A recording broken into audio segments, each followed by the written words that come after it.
Hi guys, Bruce Pender here. Today I'm working on an ancient Homelite XL1 automatic. The owner ran it lean. He was using 50-to-1 fuel and he heated it up. And he wanted me to just have a look at it to see if I could save it.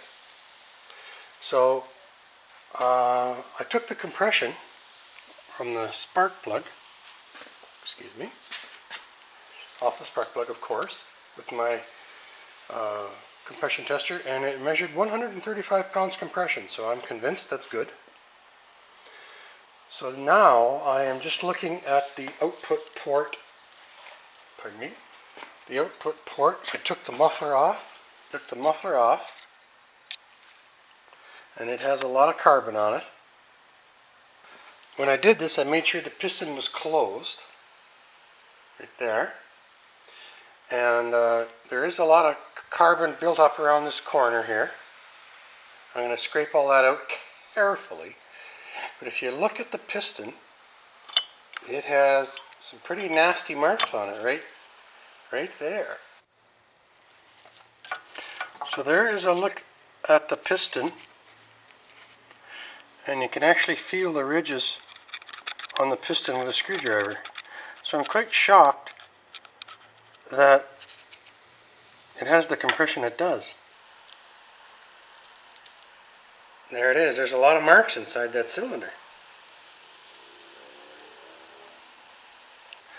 Here is an old piston from a weed whacker, and on the exhaust side you can see it has a similar, we'll go this way, it has a similar look, and you can feel these gouges in the side of the piston here, and this didn't run at all. So anyway, I'm pretty happy. I'm just going to clean up the muffler with a wire brush. There it is. It's not too bad. You know, think about what it's doing. Like a lot of old engines, it has seated to itself. Just like old brakes on an old disc brake or an old shoe brakes.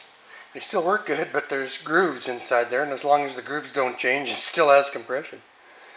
So I'm going to make sure the cylinder is closed. Like that. And then I'm going to clean as much of this carbon out of here as I can, and then reinstall the muffler. Then I'm going to put a carburetor kit in. It's a Walbro, and I've got the D10 kit for that, I hope.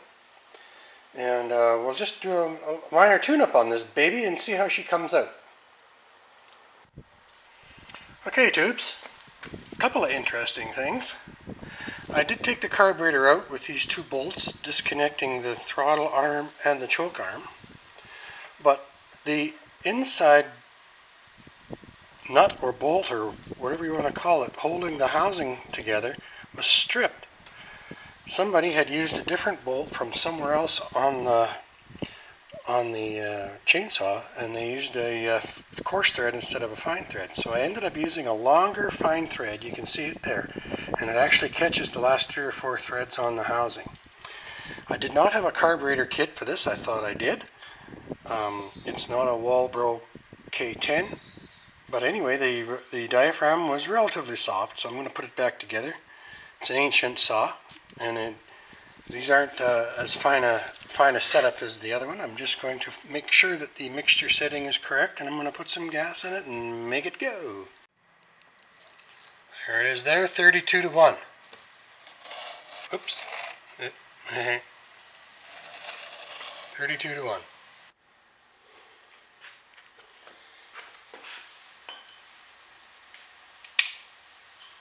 Okay, we're going to just prime this a little bit with my super primer.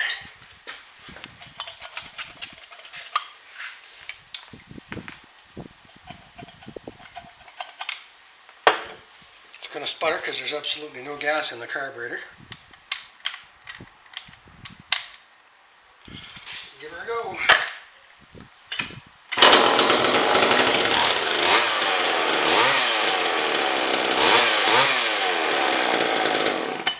Okay, so now it's just a matter of setting the... That was fantastic. I can't believe that. It's just a matter of setting the H and L screws after it's warmed up. So when you're setting the H screw, you set the H screw so that it's just running even at a high throttle, and the L screw, you want a fast response but not too fast. You want it just to catch as it's revving up.